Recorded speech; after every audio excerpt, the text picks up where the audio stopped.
Bismillahirrahmanirrahim. Assalamualaikum warahmatullahi wabarakatuh.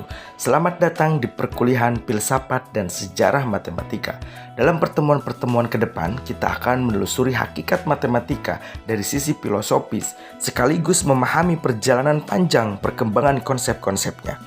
Matematika bukan sekedar angka dan rumus. Ia lahir dari pemikiran mendalam para ilmuwan lintas zaman, dari peradaban Mesir, Yunani, India, Cina, dunia Islam, hingga era modern, yang semuanya memiliki kisah dan logika yang menarik untuk dikaji.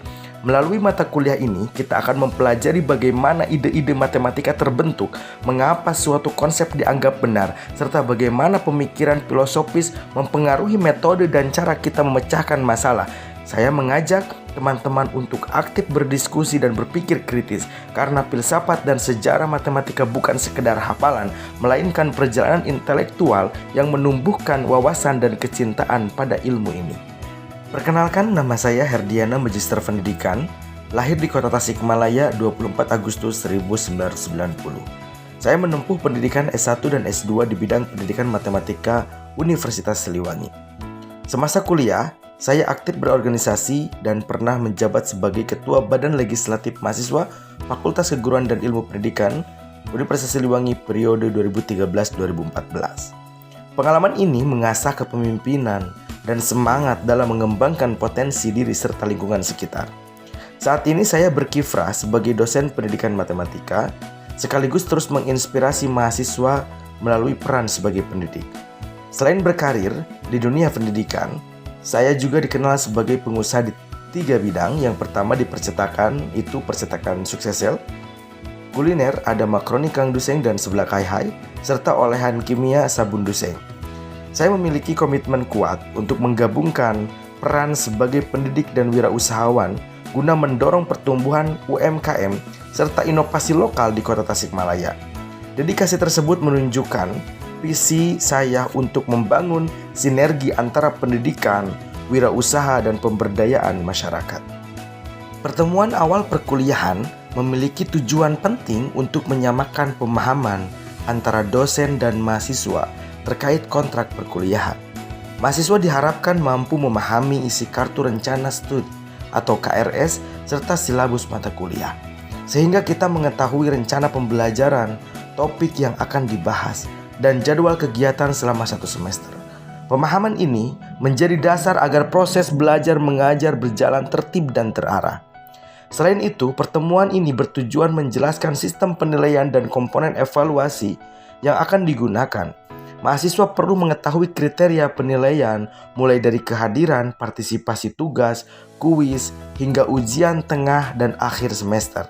Dengan informasi yang jelas, mahasiswa dapat mengatur strategi belajar yang tepat dan mempersiapkan diri untuk mencapai hasil akademik yang optimal. Tujuan lain dari pertemuan awal adalah memperkenalkan media pembelajaran yang akan digunakan selama perkuliahan.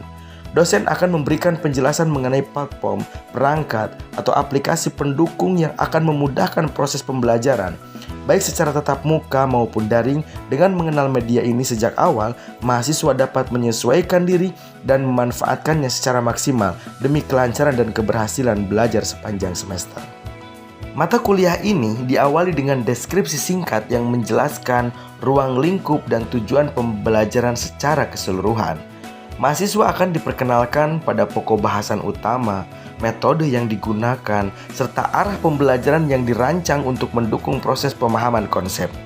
Dengan deskripsi yang jelas, mahasiswa diharapkan dapat memahami alur kegiatan dan sasaran akhir yang ingin dicapai selama perkuliahan.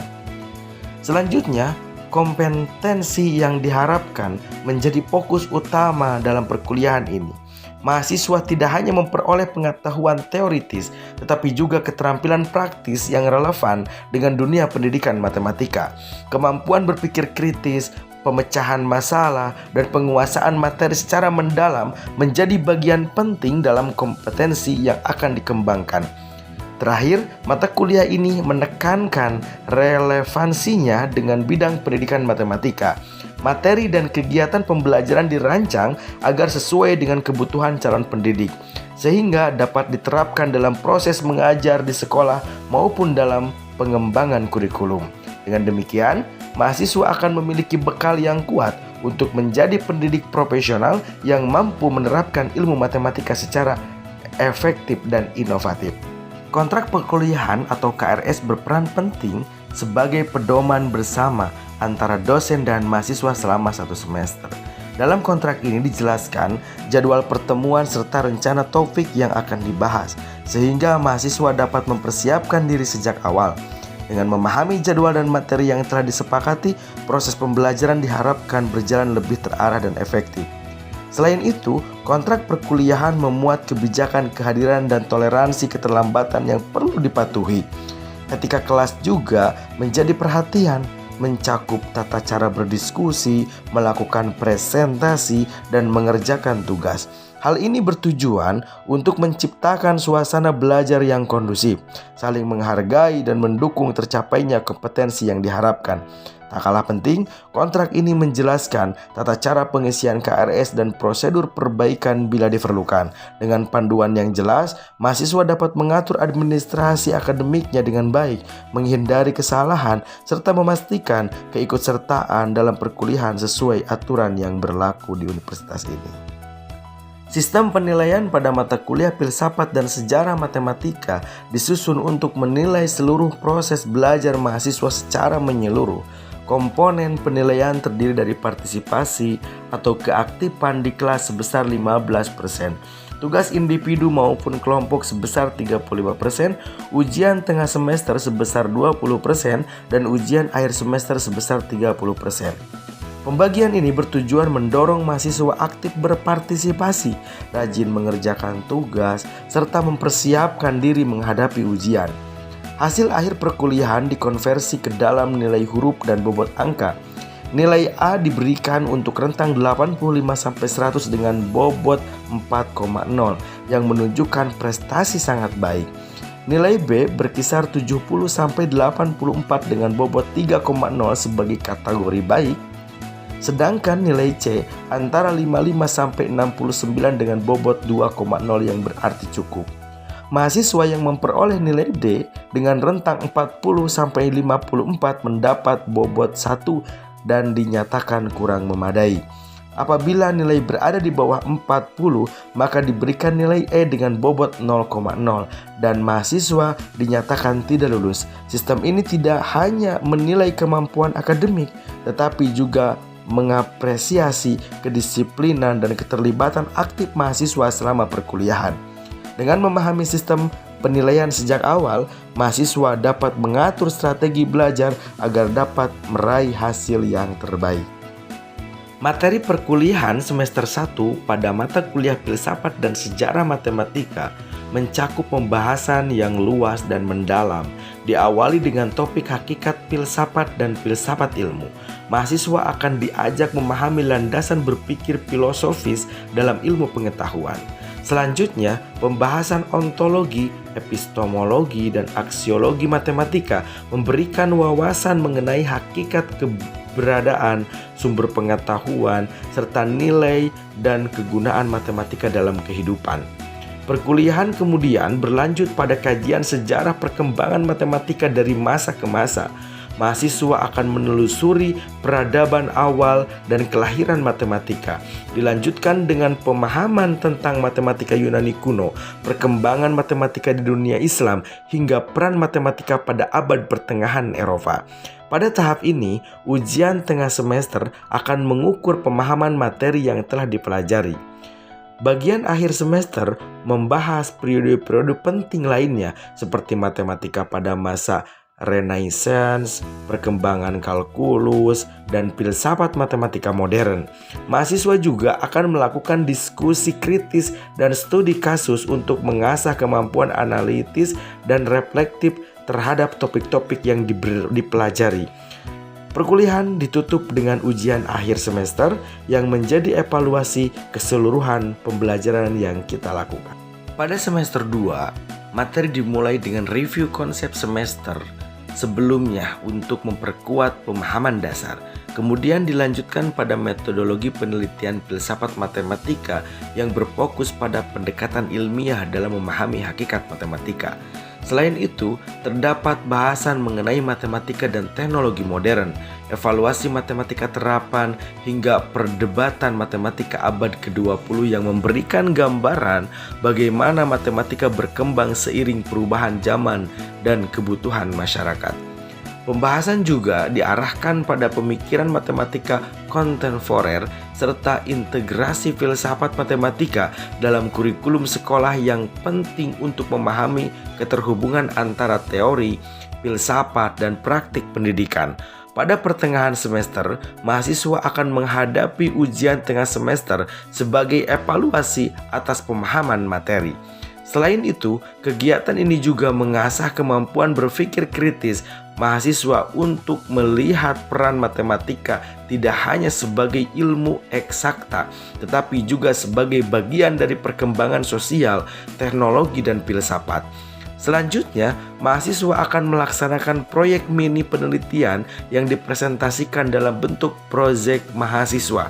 Kegiatan ini didukung dengan refleksi kritis, penyusunan artikel ilmiah, serta pengayaan isu global agar mahasiswa mampu menghubungkan teori dengan fenomena nyata di sekitar mereka.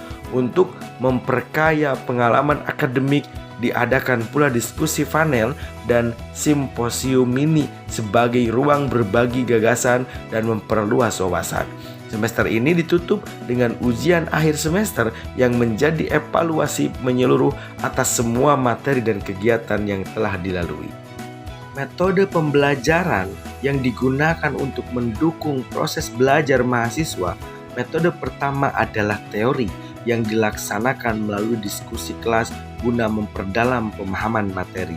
Dengan pendekatan ini, mahasiswa tidak hanya menerima informasi secara pasif, tetapi juga diajak aktif bertukar pikiran sehingga konsep yang dipelajari dapat lebih difahami secara mendalam dan aplikatif. Selain itu, terdapat metode praktikum yang menekankan pada penggunaan teknologi dalam pembelajaran. Mahasiswa diarahkan untuk memanfaatkan berbagai perangkat dan aplikasi digital sebagai sarana pendukung proses belajar. Metode ini bertujuan agar mahasiswa terbiasa mengintegrasikan teknologi dalam kegiatan akademi maupun praktis, sehingga keterampilan digital mereka semakin berkembang sesuai tuntutan zaman.